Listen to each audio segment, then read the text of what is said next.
Salam semuanya, bersama saya Dr. Suryo. Kembali kita berjumpa. Saya berharap Anda semua dalam kondisi yang luar biasa, kondisi yang bahagia, kondisi yang tidak kurang sesuatu hal apapun juga. Kali ini kita akan membicarakan suatu hal yang Allah telah berikan kepada kita. Kita akan membicarakan suatu ayat, yaitu surat 16 ayat 78 yang berbunyi, dan Allah mengeluarkan kamu dari perut ibumu dalam keadaan tidak mengetahui sesuatu apapun, dan Dia memberimu pendengaran, penglihatan, dan hati agar kamu bersyukur. Di situ ada dua hal. Yang pertama, kejadian pada saat kita dikeluarkan dari perut ibu kita. Kemudian hal yang kedua adalah Allah telah membekali dengan tiga hal, yaitu pendengaran, penglihatan, dan hati.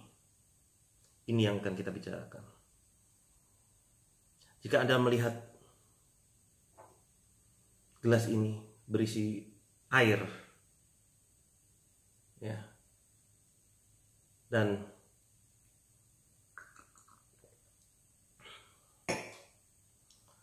saat saya mengatakan kepada Anda bahwa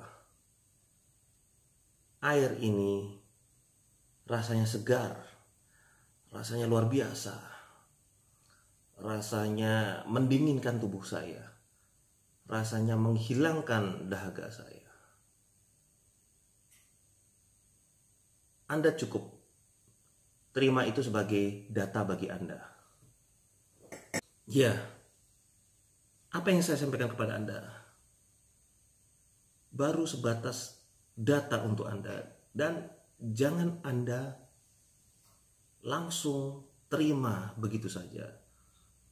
Karena Anda jika menerima apa yang saya sampaikan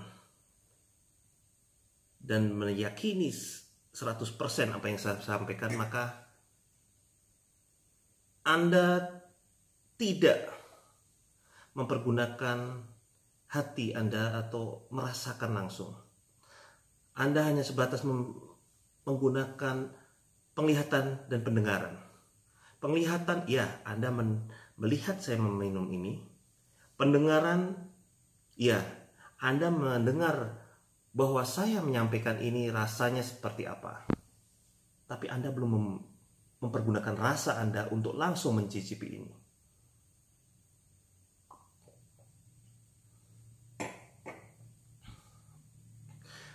Sekarang timbul banyak masalah dimanapun juga. Itu karena banyak manusia tidak menggunakan rasa, tidak menggunakan hati untuk merasakan. Misalkan, pada saat saya menyatakan ini adalah segar, maka sebagian orang akan menganggap ini adalah segar. Tapi bisa jadi di tempat lain ada orang yang menyatakan bahwa ini sangat menyiksa rasanya. Ini rasanya sangat pahit. Ini rasanya sangat membuat kita lebih haus lagi. Jadi, mana yang akan Anda percayai? Anda bisa mempercayai sesuatu yang telah Anda rasakan secara langsung, bukan katanya. Ingat, Anda hanya bisa meyakini sesuatu hal jika Anda telah merasakan secara langsung. Itu pula yang selalu saya sampaikan di channel saya ini, di akun-akun saya yang lain, baik di Instagram juga. Beberapa waktu yang lalu ada dalam satu diskusi, seorang sahabat mengkopas link atau pendapat manusia yang lain. Dan ini yang saya tidak pas di hati saya. Karena jika Anda mengkopas, mengambil pendapat orang lain, artinya Anda belum merasakan sendiri. Dan jika Anda belum merasakan sendiri, maka bagaimana bisa Anda meyakinkan orang lain sedangkan Anda sendiri belum merasakan? Anda harus merasakan sendiri. Jangan hanya mengandalkan orang lain untuk merasakan. Ingat, dalam surat yang tadi saya sampaikan bahwa Allah memberikan kepada kita pendengaran, penglihatan, dan hati untuk merasakan. Dan Anda berarti belum bersyukur karena belum menggunakan hati Anda untuk merasakan. Ini yang jadi masalah. Misal, ada si A menyatakan bahwa ini segar. Ada si B yang menyatakan bahwa ini tidak menyegarkan, bahkan menyiksa. Lalu si A memiliki beberapa orang pendukung. Si B juga memiliki beberapa orang pendukung. Dan anehnya, pendukung si A dengan pendukung si B, mereka saling ngotot memperjuangkan yang didukungnya tersebut. Yang satu ngotot bahkan dengan cara bagaimana meyakinkan bahwa ini benar-benar segar, sedangkan dia sendiri hanya mendengar si A menyatakan bahwa ini segar. Apakah ini benar-benar segar? Kenapa Anda sendiri tidak merasakan langsung? Ya.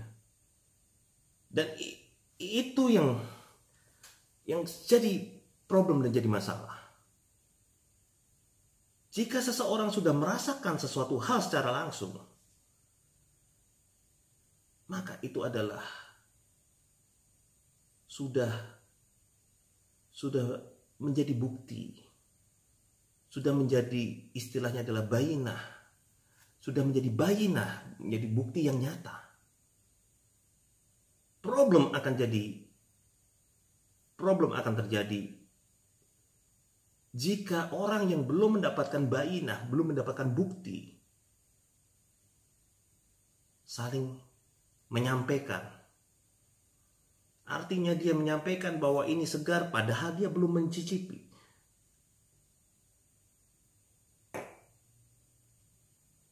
Dan itu terjadi saat ini.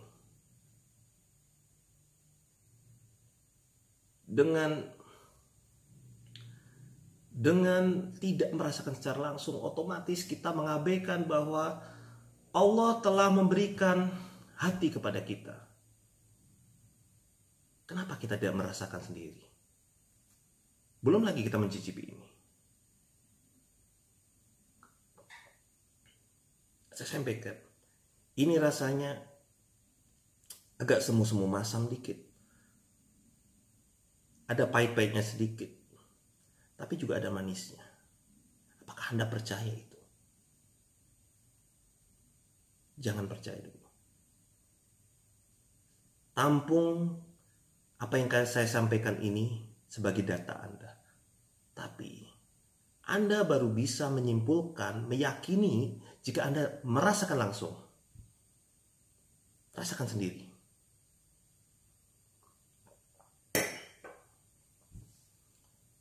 Kembali ke masalah rasa. Jika Anda simak diskusi saya di media sosial, saya tidak pernah mengkoreksi atau mengkritisi atau menyangkal atau melecehkan pendapat orang yang dia sampaikan dari hasil dia merasakan sendiri secara langsung. Karena itu menyangkut rasa. Apa yang dia rasakan saya tidak akan pernah bisa mengkoreksi. Anda pun demikian. Jika saya menyatakan bahwa ini saya rasakan adalah manis, ada asamnya, ada sedikit pahitnya, Anda tidak bisa menyangkal itu karena saya merasakan sendiri. Lain halnya jika saya sekedar kata orang, saya belum merasakan ini, silahkan Anda kritisi saya. Itu yang terjadi. Banyak orang yang tidak merasakan langsung dengan hatinya, tapi dia berbicara, berpendapat. Dan akhirnya terjadi keributan, kerusuhan. Yang satu menyampaikan ini A, ini B, padahal masing-masing tidak merasakan langsung. Jadi, kita harus menjaga hati kita untuk tetap hidup dan merasakan. Baru artinya itu kita mensyukuri nikmat Allah. Karena dalam ayat tadi disebutkan bahwa Allah memberikan berkah, pendengaran, penglihatan, dan hati. Dan tentu kita mau menyatakan rasa bersyukur kita adalah dengan menggunakan ketiga apa yang telah Allah berikan ini. Dan apabila ini kita sampaikan aplikasinya dalam bentuk pemahaman ayat Quran. Misalkan saja satu ayat berbunyi bahwa Ani fa ini qarib, atau Allah menyampaikan bahwa sesungguhnya aku adalah dekat. Rasakan ayat tersebut. Dari apa yang saya rasakan, ayat tersebut, bahwa Allah sungguh-sungguh sangat dekat. Dan karena saking dekatnya Allah, kita tidak membutuhkan perantara untuk bisa berkomunikasi dengan Allah. Kita tidak membutuhkan makelar agar bisa dekat dengan Allah. Karena Allah sangat dekat. Jangan Anda memprotes apa yang saya sampaikan barusan. Karena itu dari rasa saya. Jadi apa yang saya rasakan itu adalah tidak bisa disangkal atau diprotes oleh orang lain. Karena ini masalah hati. Hati yang merasakan. Anda boleh protes jika yang saya sampaikan tadi bukan dari hati saya merasakan, tapi kata A, kata B, kata C, dan saya hanya mengutip. Tidak, saya tidak mengutipnya. Saya merasakan dari hati bahwa Allah sangatlah dekat.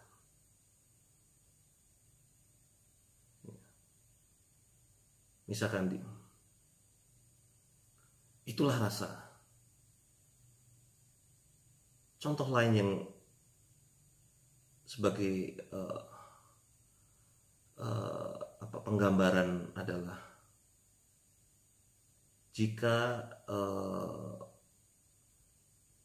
jika suami istri berhubungan setiap hari. Banyak sekali pendapat menyatakan bahwa jika berhubungan tiap hari, maka itu tidak baik. Sebaiknya dikasih jeda waktu 3 hari atau 2 hari. Oke, dulu saya berpendapat seperti itu. Tapi pada saat saya menggunakan rasa, maka itu tidak pas. Bagaimana jika suami istri melakukan hubungan setiap hari? Maka berdasarkan rasa, saya akan menyatakan bahwa itu boleh dan itu sangat baik. Kenapa? Karena dari Allah yang saya kenal, Allah akan sangat ridho, Allah akan sangat suka kepada pasangan suami istri yang bermesraan setiap hari. Allah yang saya kenal sangat ridho dan sangat suka. Dan apabila seseorang melakukan apa yang Allah sukai, apa yang Allah ridhoi, tentu itu adalah hal yang sangat bagus. Makanya saya sampaikan bahwa suami istri berhubungan tiap hari bagus sekali. Allah sangat suka, itu bagus. Nah, namun banyak orang yang tidak merasakan, hanya mengambil pendapat orang bahwa harus ada jeda waktu 3 hari, nanti butuh pematangan ini, pematangan itu, sperma ini. Kenapa tidak merasakan? Bagaimana bisa pasangan sah suami istri yang halal, yang toyib melakukan tiap hari itu tidak bagus? Sedangkan banyak pasangan yang tidak sah malah melakukan tiap hari. Pasangan yang tidak sah melakukan tiap hari, mereka harus mengeluarkan biaya tertentu. Tapi ini yang sah dibilang tidak bagus. Ini menyangkut rasa. Anda akan bisa merasakan. Anda akan bisa merasakan langsung apakah yang saya sampaikan benar atau tidak. Silakan rasakan sendiri. Ya. Jika Anda menyatakan bahwa berhubungan suami istri setiap hari itu menurut Tuhan yang Anda kenal tidak baik, maka itu berbeda dengan apa yang saya rasakan dari Tuhan yang saya kenal. Karena Tuhan yang saya kenal, saya yakin Tuhan akan ridho dan akan suka jika suami istri bermesraan setiap hari. Sebaliknya, Tuhan yang saya kenal akan sangat benci kepada pasangan suami istri yang ribut berantem setiap hari. Itu Tuhan yang saya kenal. Oke. Jadi nampaknya masih panjang pembahasan mengenai rasa ini. Nanti insya Allah jika memungkinkan akan kita sambung lagi karena masih panjang pembahasan mengenai rasa ini. Pesan saya adalah kita harus mensyukuri apa yang Allah berikan kepada kita, termasuk Allah memberikan pendengaran, penglihatan, dan hati untuk kita gunakan dalam menjalani ujian hidup ini.